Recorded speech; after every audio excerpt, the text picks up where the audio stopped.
রোজ একই রকমের ভাত খেতে খেতে আমরা বোর হয়ে গেছি, তাই আজকে আমি বানিয়েছি ভাত ভাজা।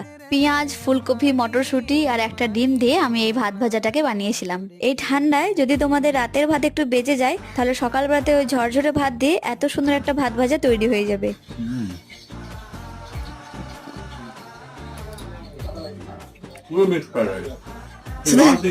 হ্যাঁ,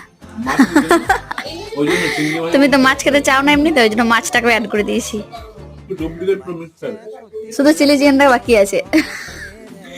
একদিন করে দেবো এরকম মিক্স ফ্রাইড রাইস, এই ভাতের mix fried rice, chilli chicken.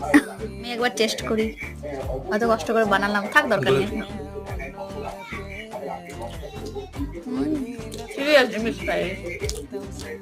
ফুলকপি, ডিম আর মাছটা অ্যাড করে দিয়েছি, তেলে ভেজে দিয়েছি, নুন আর কাঁচা লঙ্কা, হেভি টেস্ট।